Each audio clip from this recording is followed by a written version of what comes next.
আসসালামু আলাইকুম। আজকে আমরা আলোচনা করব বাংলা সাহিত্যের আরেকজন লেখককে নিয়ে। তো ইনি কিন্তু অনেক বেশি ইম্পর্টেন্ট, যদিও অনেক ছোট, কিন্তু তারপর অনেক ইম্পর্টেন্ট আর কি। আব্দুল হাকিম। ওকে। তো এনার জন্ম হচ্ছে আপনার 1620 সালে, এবং মৃত্যু হচ্ছে 1690 সালে। তো এখানে একবারে দিয়ে দিলাম। দেখুন, সপ্তদশ শতকের, এটা আমাদের খুবই ইম্পর্টেন্ট যে আপনার এখানে কোন শতকের কবি ছিলেন। এখানে সপ্তদশ শতকের মুসলিম কবি হচ্ছে কি আব্দুল হাকিম। ওকে, তাহলে আব্দুল হাকিম কোন শতকের কবি? সপ্তদশ শতকের কবি। মধ্যযুগে মুসলমানগণ বাংলাকে নিজেদের ভাষা মনে না করে আরবি, ফার্সি, উর্দুকে আপন মনে করতো কিন্তু। তো এই সময়ে উনি এগুলোকে মানে কি করতেন বলতে গেলে আপনার মানে মানে এই মানুষের যে ভুল ধারণাগুলো ছিল এগুলো হচ্ছে আমাদের ভেঙে দিয়েছিল আর কি। তার মৃত্যু এবং জন্ম আমরা দেখবো এখানে। দেখুন, জন্ম হচ্ছে আমাদের 1620 সালে এখানে। এটা হচ্ছে আপনার সুধারাম, নোয়াখালী। আমরা জানি নোয়াখালীর পূর্ব নাম হচ্ছে সুধারাম ছিল। ওকে, নোয়াখালীর পূর্ব নাম কি ছিল? সুধারাম। জেলার বাবুপুরে জন্মগ্রহণ করেন এবং তিনি 1690 খ্রিস্টাব্দে কি মারা যান এখানে।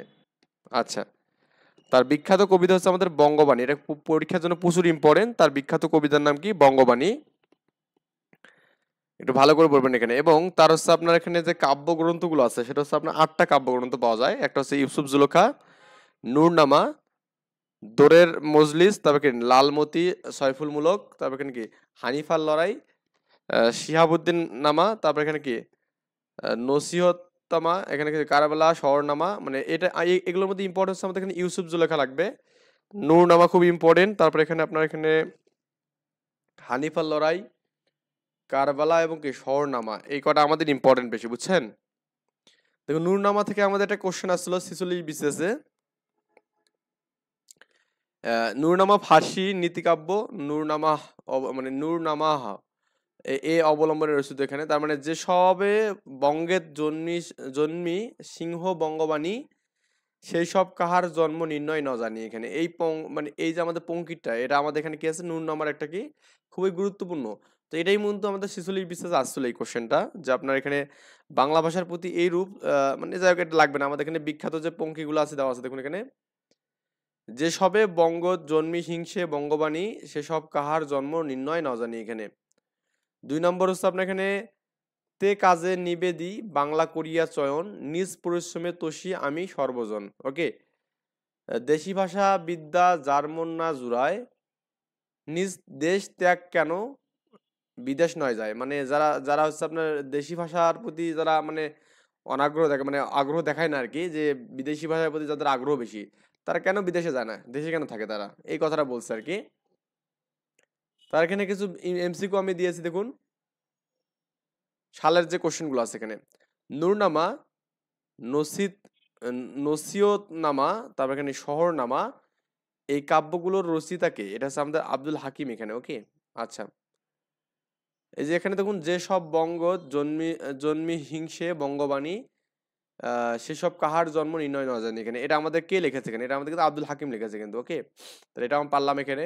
এটা অগ্রণী ব্যাংকের সিনিয়র অফিসার ছিল। যারা ভিডিওগুলো দেখতেছেন কিন্তু এখনো সাবস্ক্রাইব করেননি, তাদের প্রতি রিকোয়েস্ট থাকবে সাবস্ক্রাইব করবেন। ওকে, আব্দুল হাকিম কোন শতকের কবি ছিলেন? এখানে ইনি কিন্তু ছিলেন সপ্তদশ শতকের কবি ছিলেন। ওকে, রেজিস্টার বেসরকারি প্রাথমিক বিদ্যালয় আসছিল এখানে আপনার এখানে এই সপ্তদশ শতকের কবি। মানে 1620 মানে কি সপ্তদশ। বঙ্গবাণী কবিতার রচয়িতাকে? এখানে এটা আমাদের আব্দুল হাকিম, জানি আমরা।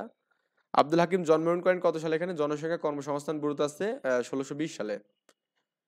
কারবালা শহরনামা কাব্যের রচয়িতাকে? এখানে কারবালা শহরনামা কি? এখানে আব্দুল হাকিম এখানে। ওকে, রূপালী ব্যাংকে আছে এটা। দেশি ভাষা বিদ্যা যার মন ন জুড়ায়, নিজ দেশ নিজ দেশ নিজ দেশ ত্যাগ কেন বিদেশ না যায়। এখানে এটা কিন্তু আমাদের আব্দুল হাকিমই লিখছে এখানে, বুঝছেন ব্যাপারটা? এটা আমাদের এখানে বাণিজ্য মন্ত্রণালয়ের আছে এই কোশ্চেনটা।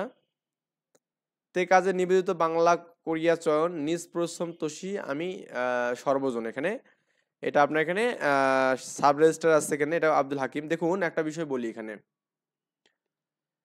এখানে আপনার এই একটা বিষয় একটু মানে ভালো করে বুঝতে হবে এখানে, যে এই আপনার 9 নম্বরটা দেখুন একটু।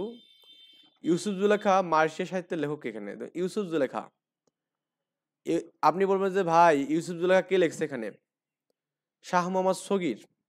দেখুন, ইউসুফ জুলেখার 3জন কবি পাওয়া যায় এখানে ইউসুফ জুলেখা লেখার। তো আব্দুল হাকিমও কিন্তু তার মধ্যে একজন। শাহ মোহাম্মদ সগীর এবং কি আব্দুল হাকিম, বুঝছেন ব্যাপারটা? এনারা কিন্তু ইউসুফ জুলেখার কি এখানে আমাদের ইউসুফ জুলেখা কিন্তু লিখছে কিন্তু এনারা।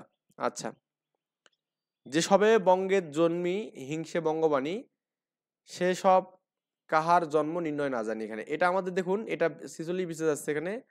কাব্যটি কোন কাব্যের মানে কবিতা অংশটি কোন কাব্যের অন্তর্ভুক্ত? এটা হচ্ছে নূরনামা কাব্যের অন্তর্ভুক্ত। ওকে, বললাম না নূরনামা খুবই ইম্পর্টেন্ট। দেখুন আমাদের এটা 80 গেছে কিন্তু পরীক্ষায়, বুঝছেন ব্যাপারটা? এই বাকিগুলো সবগুলো কিন্তু আপনার এখানে আব্দুল হাকিমের কি রচিত এখানে কাব্য এখানে। ওকে, মধুমালতী, ইউসুফ জুলেখা এবং কি নসিদ নসিহতনামা, এখানে এগুলো সবগুলো তার আছে কি মানে কাব্যগ্রন্থ এখানে। আই থিঙ্ক আমরা বুঝতে পারছি। এখানে আমরা নেক্সটে অন্য একজন রাইটার নিয়ে কথা বলবো। তো ভালো থাকবেন, আল্লাহ হাফেজ, আসসালামু আলাইকুম।